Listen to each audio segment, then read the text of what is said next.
وہ پرامن احتجاج تو کر نہیں سکتے، پروٹیسٹ کریں گے، سرکاری املاک کو نقصان پہنچائیں گے، پاکستان میں خون خرابہ ہوگا، افراتفری کی کیفیت پیدا ہو جائے گی۔ تو ایسے تناظر میں تمام جو پولیٹیکل پارٹیز ہیں، حکومت کی جو تمام اتحادی جماعتیں ہیں، وہ یہ سمجھتی ہیں کہ ہمیں مشاورت کے ساتھ یہ فیصلہ کرنا چاہیے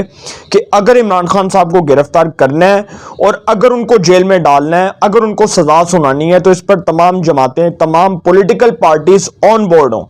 تمام پولیٹیکل پارٹیز سے مشاورت ہونی چاہیے، یہ تمام پولیٹیکل پارٹیز سمجھتی ہیں۔ دوسری بات کہ جو بڑی امپورٹنٹ بات کرنے جا رہا ہوں وہ یہ کہ عمران خان صاحب چونکہ ابھی تک جن کو بہت بڑا یہ ایج حاصل ہے کہ وہ ابھی تک سافٹ کارنر کے طور پر کسی بھی ادارے نے ان کے خلاف کوئی کارروائی نہیں کروائی، ابھی تک وہ فوج کو گالیاں دے رہے ہیں، پاکستان کی سیکیورٹی اسٹیبلشمنٹ کے اوپر حملہ کر رہے ہیں۔ تو پاکستان کی جو سیکیورٹی اسٹیبلشمنٹ ہے وہ یہ سمجھتی ہے کہ عمران خان صاحب کو ہرگز معاف نہیں کرنا چاہیے، ان کو ان کے کیفر کردار تک پہنچانا چاہیے، ان کو ان کے انجام تک پہنچانا چاہیے، اور یقینی طور پر عمران خان صاحب شاید خود بھی اپنے انجام کے منتظر ہیں۔ جس قسم کی وہ باتیں کہہ رہے ہیں، جس قسم کی وہ تقاریر کر رہے ہیں، جس قسم کی وہ لائیو سپیچ کر رہے ہیں، اس سے یہ تاثر جا رہا ہے کہ عمران خان صاحب اپنے آپ کو ہیرو ثابت کرنے کے لیے یہ سمجھتے ہیں کہ چونکہ میں اداروں کو ٹارگٹ کروں گا، اداروں کی کریڈیبلٹی کو ٹارگٹ کروں گا، اداروں کی ساکھ کو متاثر کروں گا، اور اگر اسی طرح میں کرتا رہا اور حکومت نے مجھے گرفتار نہ کیا تو اس سے یہ تاثر سامنے آئے گا کہ دیکھو عمران خان صاحب بہت طاقتور ہیں اور ان کو پاکستان میں کوئی بھی مائی کا لال ہاتھ نہیں لگا سکتا۔ یہ عمران خان صاحب سمجھتے ہیں، شاید وہ بالکل صحیح بھی سمجھتے ہیں۔ ابھی تک کی جو ان کی سوچ ہے کہ ابھی تک وہ جو کر رہے ہیں، جو وہ سوچتے ہیں، بالکل ویسا ہی ہو رہا ہے۔ لیکن ایک اور سوچ یہ بھی ہے کہ اگر عمران خان صاحب گرفتار ہو جاتے ہیں تو یہ جو بات کی جا رہی ہے کہ جی کارکنان سڑکوں پر آ جائیں گے، پاکستان بند ہو جائے گا، پاکستان میں پہیا جام ہڑتال ہوگی اور پاکستان جو ہے وہ آگے نہیں چل سکتا، آگے نہیں بڑھ سکتا، عمران خان صاحب بھٹو بن جائیں گے، تو یہ ایک تاثر ایک یہ بھی ہے کہ عمران خان صاحب جو ہیں چونکہ ان کی پاپولیرٹی بہت ہے، ایک بڑا میسو کراؤڈ نکالنے میں وہ تمام جلسوں میں کامیاب دکھائی دیتے ہیں، تو ان کو کیفے کردار تک پہنچانا، ان کو ان کے انجام تک پہنچانا اتنا آسان نہیں ہوگا، کیونکہ شاید عوامی رد عمل بہت ہوگا۔ یہ بھی تمام باتیں جو ہیں وہ عوام کے ذہنوں میں گردش کر رہی ہیں، لیکن حکومت یہ سمجھتی ہے کہ شاید ان کو گرفتار کرنے سے معاملات بہتر ہو سکتے ہیں، تو حکومت ان کو ڈیفینیٹلی پکڑے گی، اور کتنا کو وہ اداروں کے خلاف بولیں گے، 10 دن بولیں گے، 20 دن بولیں گے، 50 دن بولیں گے، ایک دن وہ اس پورے جو ہے وہ نظام کی گرفت میں آ جائیں گے اور وہ گرفتار ہو جائیں گے۔ لیکن یہ ابھی تک کا جو ہے وہ سب سے زیادہ سافٹ کارنر عمران خان صاحب کو ملا اور انہوں نے اس کا ناجائز فائدہ اٹھایا، اس میں کوئی شک نہیں ہے۔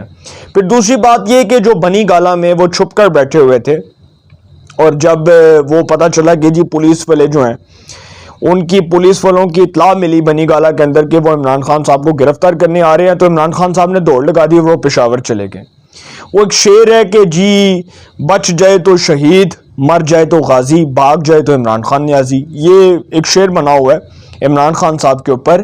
کہ بچ جائے تو شہید، مر جائے تو غازی، بھاگ جائے تو عمران خان نیازی۔ ویسے بات تو بالکل ٹھیک ہے کہ عمران خان صاحب جلسوں میں کھڑے ہو کر ابھی تک یہ بات کرتے رہے کہ جی مجھے کسی کا کوئی ڈر نہیں ہے، مجھے کوئی مائی کا لال ہاتھ نہیں لگا سکتا، مجھے کوئی جیل میں نہیں ڈال سکتا، لیکن اب وہ دوڑ گئے ہیں، اور وہ گرفتاری سے بچنے کے لیے انہوں نے عدالت میں کہا کہ جی میرا تو کوئی کرمنل ریکارڈ نہیں ہے، میں نے تو کوئی آج تک جو ہے وہ اس قسم کا جرم نہیں کیا، اور یہ بھی کہا کہ جی فرار یا پروسیکیوشن خراب کرنے کا امکان تک نہیں ہے، لہٰذا میری ضمانت منظور کی جائے، جو انہوں نے درخواست میں موقف اپنایا۔ عمران خان صاحب جی آپ کا کوئی کرمنل ریکارڈ کیوں نہیں ہے؟ 2014 میں آپ نے پاکستان کی پارلیمنٹ کے اوپر، پاکستان کے سرکاری ادارے پی ٹی وی کے اوپر حملہ کروایا، اور اس کے بعد انسداد دہشت گردی کی عدالت میں آپ پیش ہوتے رہے، وہاں سے آپ نے ضمانتیں کروائیں، مچل کے جمع کروائے، ضمانتیں کروانے کے ساتھ ساتھ آج بھی وہ کیس آپ کے گلے پہ لٹک رہا ہے، اور آپ کہتے ہیں کہ جی آپ کا کوئی کرمنل ریکارڈ نہیں ہے۔ اور آج جو عمران خان صاحب کے اوپر یہ سارا کچھ ہوا، یہ کس طرح کرمنل ریکارڈ نہیں ہے کہ بھائی آپ ایک جج کو، سیشن جج کو آپ دھمکیاں دے رہے ہیں، سر عام دھمکیاں دے رہے ہیں، قتل کی دھمکیاں دے رہے ہیں، مارنے کی دھمکیاں دے رہے ہیں، اعلیٰ پولیس افسران کو، آئی جی اسلام آباد کو، ڈی آئی جی کو آپ دھمکیاں دے رہے ہیں، پولیس کے عملے کو آپ نقصان پہنچانے کے لیے باتیں کر رہے ہیں، تو اس کا مطلب کہ آپ کا کوئی کرمنل ریکارڈ نہیں ہے۔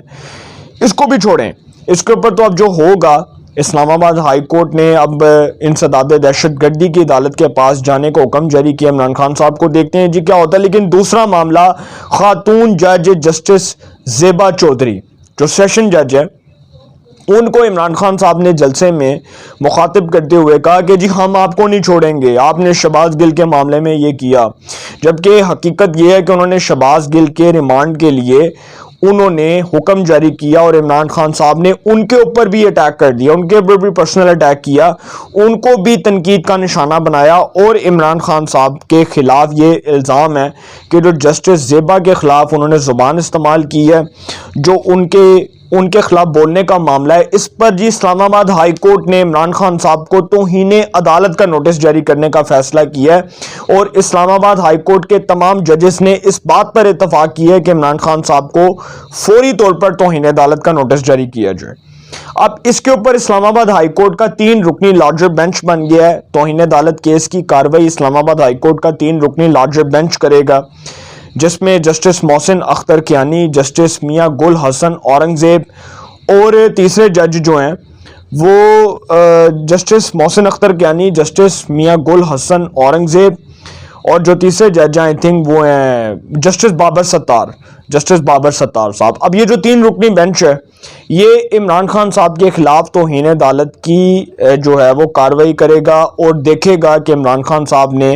جو جج صاحبہ کے خلاف جو نازیبا کلمات استعمال کیے, جو انہوں نے ان کو ڈرانے کے لیے الفاظ استعمال کیے, جو انہوں نے ان کو تھریٹ کرنے کے لیے الفاظ استعمال کیے, وہ توہین عدالت کے زمرے میں آتے ہیں. اب عمران خان صاحب کے لیے سب سے بڑا پرابلم یہ ہے کہ ان کو ثابت کرنا پڑے گا اسلام آباد ہائی کورٹ میں جو الزامات انہوں نے جسٹس زیبا کے اوپر لگائے یہ کس کانٹیکس میں لگائے, یہ کس حیثیت میں لگائے, اب ان کو یہ چیزیں ثابت کرنا پڑیں گی. تو عمران خان صاحب کے خلاف جی